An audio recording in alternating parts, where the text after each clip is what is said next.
Hello friends, welcome to online tutoring for language and literature. आज हम discuss करेंगे when dreams travel written by Geeta Hariharan. इस video को इस नॉवल को ऑलरेडी मैं अपने चैनल पर अपलोड कर चुकी हूँ। आप चाहे तो पहले इस वीडियो को विजिट कर सकते हैं। लिंक मैंने डिस्क्रिप्शन बॉक्स में दे रखा है। आज हम इस नॉवल की नोट्स डिस्कस करेंगे, written summary. So let begin. Introduction of the author. The novel When Dreams Travel is written by Geeta Hariharan. She is an Indian writer and editor based in New Delhi. She won the Commonwealth Writers' Prize for the best first novel in 1993 for her first novel The Thousand Faces of Night. Her other works include the short story collection The Art of Dying, the novels When Dreams Travel, The Ghosts of Vasu Master, In Times of a Siege, Fugitive Histories, and I Have Become the Tide, and a collection of essays entitled Almost Home, Critics, and Other Places. Introduction of the novel. The novel When Dreams Travel, published in 1999, is the retelling of the Thousand and One Nights. It takes up the story from the point where the Arabian Nights left off. Geeta Hariharan has used the technique pastiche in the novel. Pastiche means to combine or paste together multiple elements. Women characters are given the importance in the novel. मतलब the Arabian nights, ये जहाँ पर ख़त्म होती है वहाँ से इस नावल की शुरुआत होती है। उसी अरेबियन नाइट्स में से कुछ कैरेक्टर्स लेकर, कुछ इवेंट्स लेकर और कुछ स्टोरीज लेकर उन एलिमेंट्स को यहाँ पर ऑथर ने कंबाइन किया है और अपनी इमेजिनेशन से एक नया लुक दिया है। तो वही हमें इस नावल में देखने को मिलेगा। Themes in the novel stresses the theme of the crisis of identity. It is about Shahrzad search for her story. It is the quest for love, power, and identity. Scheherazade, with her courage and untiring will, finds her self-identity, which is suppressed by Shahryar. At the end of the novel, she also warns her present generation to remain alert to accept the challenge when their turn comes. इस novel की जो protagonist है शहरजाद, वो अपनी एक कहानी ढूंढती है, अपनी आइडेंटिटी ढूंढती है और उस आइडेंटिटी की सर्च में वो अपनी जान लगा देती है। उसका जो विल होता है, उसकी जो इच्छा होती है, इच्छा शक्ति, वो अनस्टॉपेबल होती है, जिसके बेसिस पर वो अपनी एक पहचान बनाती है। और वो आगे की जनरेशन से ये भी कहती है कि जिस तरीके से उसने इस मेल डोमिनेटेड सोसाइटी में अपनी एक पहचान बनाई है, तो कई चैलेंजेस को फेस करके बनाई है, तो ठीक उसी तरीके से आने वाली जनरेशन ने भी अलर्ट रहना चाहिए when it will come their turn. Aptness of the title. अब समझ लेती कि टाइटल इस नॉवल के लिए सुटेबल कैसे है. The title When Dreams Travel is suitable for the novel as it tells about the powerful imagination of the protagonist. It is Scheherazad's skill of storytelling that saves her life and helps her to get the identity as a savior in the kingdom. When Shahryar asks her that though she has not traveled much, how she knows about so many places, he asks Scheherazade where did all the stories come from. Scheherazade answers that all the stories she has narrated are the product of her dreams. अब ये जो title है suitable इसलिए है क्योंकि इस novel की जो प्रोटैगोनिस्ट है शहरजाद, उसका इमेजिनेशन इतना पावरफुल होता है. उसके मतलब उसने सपनों के थ्रू जो कुछ भी देखा होता है, उसकी इमेजिनेशन के बेसिस पे उसने जो कुछ भी देखा होता है, तो वो सब हमें इस स्टोरी टेलिंग में देखने को मिलता है. और उसी स्टोरी टेलिंग के बदौलत वो अपनी भी लाइफ बचाती है और शाहबाद जो किंगडम है वहाँ पे के लोगों की भी जान बचाती है. तो जब सुल्तान उससे पूछता है कि उसने तो इतना ट्रैवल नहीं किया, तो वो कैसे इतनी सारी स्टोरीज बता पाई है, तो उस टाइम पर वो बोलती है कि थ्रू माई ड्रीम्स और because of the help of my imagination I am able to tell और नरेट ऑल दी स्टोरीज. और वो ये भी कहती है कि सपनों से या इमेजिनेशन से इतनी स्टोरीज बता पाना या इतना ट्रैवल कर पाना कैसे पॉसिबल है, जबकि उसने फिजिकली इतना ट्रैवल नहीं किया है. तो कहती है कि जिनकी नेक पर तलवार हो बस वही समझ सकते हैं कि ऐसी परिस्थिति में आपके सपने जो है वो आपका इमेजिनेशन आपकी कैसे हेल्प कर सकता है. Just to save her life and the lives of the people in the kingdom Shahabad, she takes the risk and because of her excellence at story telling sultan is cured of his obsession against women.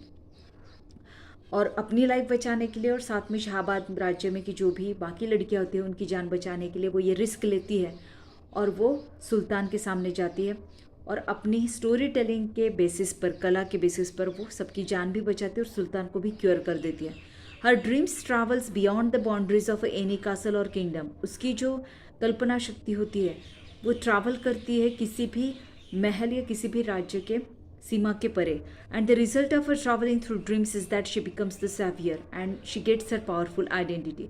और ये उसकी जो imagination की शक्ति होती है उसी के बेसिस पर जो है वो सैवियर बनती है किंगडम में, फेमस होती है और उसे अपनी एक पहचान मिलती है. Now let's begin with the summary of the novel.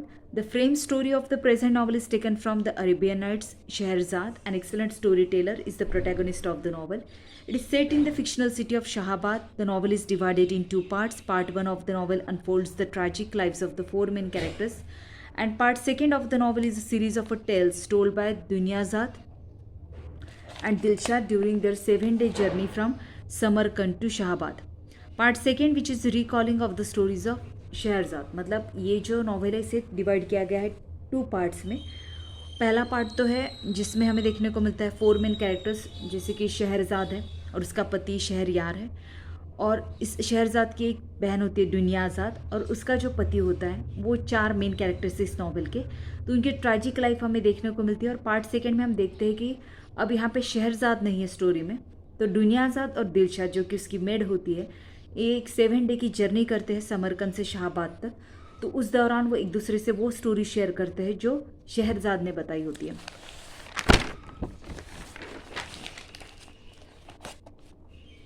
The part second focuses mainly on the plights undergone by women and how they recover from it. The main character in the novel, Shahryar rules over Shahabad. His younger brother Shahzaman is the ruler of Samarkand. Both these brothers are married. Everything is going well until Shahryar realizes that his wife and his sister-in-law are unfaithful. They have extramarital affairs. Learning the Sultan orders execution of his wife, he thinks of a hideous plan. He marries a virgin every night and after deflowering her kills her the next morning. This new policy creates a panic in the kingdom. All marriageable daughters either died or fled away. In this critical situation, the Wazir's daughter comes up with an intense plan. She decides to marry Shahryar. Shahryar has kept one condition for his marriage. The girl who will marry him will tell a story and then she will be murdered. When Shahzad marries on the first night, she tells a story but doesn't finish the story. अब इस novel में का जो main character है शहरयार, वो सुल्तान होता है शाहबाद का. तो उससे जब ये पता चलता है कि उसकी वाइफ और उसकी भाभी दोनों अनफेथफुल है, मतलब they have extra marital affairs, तो गुस्से से भर जाता है and he wants to take the revenge from every women of his kingdom. तो जिसकी वजह से वो हर रात एक ऐसी लड़की से शादी करता है जो शादीशुदा नहीं है, जो वर्जिन है, और उससे शादी करके नेक्स्ट डे उसे मौत के घाट उतार देता है. तो ये उसकी नई पॉलिसी होती है जिसकी वजह से पूरे शाहबाद में जो वो फियर होता है, पैनिक होता है. ऐसे सिचुएशन में इस शाहबाद की जो वज़ीर की बेटी होती है शहजाद, वो एक प्लान के साथ में अपने पिता के सामने जाती है, वज़ीर के सामने, और उससे कहती है कि I will now marry to sultan. अब सुल्तान से शादी करना मतलब नेक्स्ट डे आपकी मौत होगी, मतलब you are going to live just for 1 night. But Shahabad के दिमाग में, शहजाद के दिमाग में एक प्लान होता है. वो सुल्तान से शादी करती है और जैसे कि एक कंडीशन होती है कि the girl has to tell a story to sultan, तो वैसे ही शहजाद भी एक स्टोरी बताती है सुल्तान को, लेकिन वो उस स्टोरी को फिनिश नहीं करती. अब सुल्तान, क्योंकि he is very curious to know the ending of the story, so he grants her life for 1 more day. Next day Shahrzad finishes the first story and begins to tell the second story. Again the same thing happens. She cannot finish her story as it is a daybreak. One more time, Shahryar grants her life. Like this, Shahrazad tells 1001 stories. 1001 रातों तक वो नई नई story बताते रहती है, उसे finish नहीं करती और वो कंटिन्यू होती है नेक्स्ट डे तक, जिसकी वजह से उसकी लाइफ जो वो 3 साल तक लगभग बची रहती है. लेकिन इन 3 सालों में शहरयार को जो है वो शहजाद अच्छी लगने लगती है और उसके बाद में जो है वो अपना जो ऑब्सेशन होता है औरतों को मारने का, उससे वो क्योर भी हो चुका होता है. So they start to live together happily.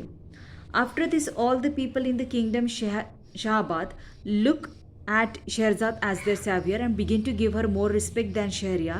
Because of this growing popularity of a Shahrazad, Shahryar becomes jealous of her. अब क्योंकि शाहबाद में, क्योंकि शहरजाद ने सबकी लाइफ बचाई होती है, उसने ही सुल्तान को क्योर किया होता है, तो वहाँ पे के लोग जो होते हैं, वहाँ पे की जो जनता होती है, वो उसे अपने रक्षक मानने लगते हैं और सुल्तान से भी ज़्यादा उसकी रिस्पेक्ट करने लगते हैं. अब उसकी ग्रोइंग पॉपुलैरिटी देखते हुए सुल्तान को जेलेसी फील होने लगती है और वो कहता है कि उसकी वाइफ जो पहले तो वाइज थी लेकिन अभी वो विली हो चुकी है, she has become ambitious to gain the power. He says that 2 royal heads may sleep on the same pillow but 2 rulers can not live in the same kingdom. तब वो कमेंट करता है कि ये हो सकता है कि दो राजसी लोग एक ही तकिए पर सिर रख के सो सकते हैं, लेकिन दो शासनकर्ता एक ही राज्य में शासन नहीं कर सकते। One day Shahrzad suddenly disappears, she is suppose to be dead, Shahryar pretends to be in grief. अब एक दिन ये पता चलता है कि शहरजाद लापता हो चुके। अब लापता हो चुके मतलब वो उसकी डेथ हो चुकी है। सबने ये मान लिया कि वो लापता हो गई मतलब उसकी डेथ हो गई है, क्योंकि सुल्तान ऐसे दिखाता है कि उसकी डेथ हो चुकी है, और वो ये भी बताता है कि वो कितना दुख में है।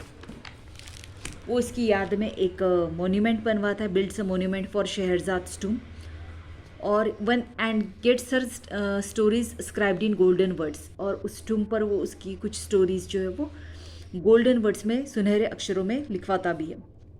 This Shahrazad has a sister name Dunyazad, she gets married to Shahryar's younger brother Shahzaman. इस शहरजाद की एक बहन होती है दुनियाजाद, उसकी शादी जो वो सुल्तान के ही छोटे भाई से होती है जिसका नाम होता है शहजनमान, जो कि समरकंद में रूल कर रहा होता है। She becomes widow after Shahzaman's death. अब शहजनमान की डेथ के बाद में वो विधवा हो जाती है। When she learns about her sister sudden disappearance, she gets confused. वो बहुत ज़्यादा कन्फ्यूज हो जाती है कि उसकी बहन अचानक से कहाँ गायब हो गई है। She senses that there must be some ill will going on. वो समझ जाती है कि पक्का कुछ ना कुछ गड़बड़ हुआ है। अचानक से उसकी सिस्टर जो है वो ऐसे कैसे गायब हो सकती है, उसकी मौत कैसे हो सकती है। She begins her journey from Samarkand towards Shahabad alone with Dilshad. Dilshad जो कि उनकी एक मेड होती है, एक स्लेव गर्ल होती है। She is a slave girl who first served at Shahabad and then at Samarkand. ये दिलशाद जो ये पहले शहरजाद को सर्व करती थी, उसके बाद में ये समरकंद आ जाती है दुनियाजाद के पास में। Through out the journey they narrate Shahrzad stories. अब ये जो दोनों दिलशाद और दुनियाजाद होती है, ये जर्नी के दौरान एक दूसरे से स्टोरी शेयर करती है जो उन्होंने शहरजाद से सुनी होती है। अब शहरजाद इज स्टिल अलाइव। जैसे वो वहाँ पर पहुँचती है, throughout the journey they narrate Shahrazad story, तो Shahrazad is still alive is revealed by Dilshad story the morning altar. अब दिलशाद जो है, क्योंकि वो पहले शाहबाद में रहती थी, तो उसे रियलिटी पता होती है कि उसकी जो शहरजाद जो है वो जिंदा है। ये दिलशाद की एक स्टोरी से, जिसका टाइटल होता है द मॉर्निंग अल्टार, हमें पता चलता है। Shahrzad is now a feeble old woman left to the care of the slave girls in a remote corner of the palace. अब सुल्तान ने क्या किया है कि शहरजाद जो कि अब बूढ़ी हो चुकी है, कमज़ोर हो चुकी है, उसे दासियों के केयर में रखा हुआ है एक कॉर्नर में, रिमोट कॉर्नर में, जहाँ तक बहुत ही कम लोग जाते हैं। At the end of the novel Shahrzad is shown as worried about the girls future. और इस नॉवल के एंड में हमें देखने को मिलता है कि इस नॉवल की जो प्रोटैगनिस्ट है वो अभी भी जिंदा है, और वो चिंता कर रही है किंगडम में कि बाकी लड़कियों के फ्यूचर के लिए, क्योंकि शहरजाद तो इतनी पावरफुल थी कि अपने स्टोरी टेलिंग के बेसिस पर उसने अपनी भी जान बचाई, रिस्पेक्ट भी कमाया, और एक अपनी आइडेंटिटी भी बनाई। लेकिन आखिर सुल्तान ने क्या किया कि जैसे उसे ये लगा कि उसकी पॉपुलैरिटी ज़्यादा बढ़ रही है, तो उसने अपनी वाइफ को जो है वो कैद कर दिया, और ऐसे बताया कि जैसे उसकी मौत हो चुकी है, ताकि उसकी पॉपुलैरिटी जो है वो आगे और ना बढ़ पाए। तो कंक्लूजन में हम ये कह सकते हैं, the novel depicts the powerful female characters. It shows the struggle of the female characters to get love, power and identity. Though the male-dominated society is quite oppressive, but the female portrayed by the author skillfully save themselves and prove their powerful existence. अब भले ही यहाँ पर के जो male characters है वो इतने powerful थे, मतलब दे वर रूलर्स ऑफ द किंगडम, लेकिन उसके बावजूद जो है वो प्रोटैगनिस्ट जो है वो अपने आप को सेव करती है और अपना एग्जिस्टेंस जो है, पावरफुल एग्जिस्टेंस जो है वो बताती है, प्रूफ करती है। तो ये थी इस नॉवल की समरी, व्हेन ड्रीम्स ट्रैवल। अगर वीडियो अच्छा लगा हो तो don't forget to subscribe to the channel, hit the like button and share the video.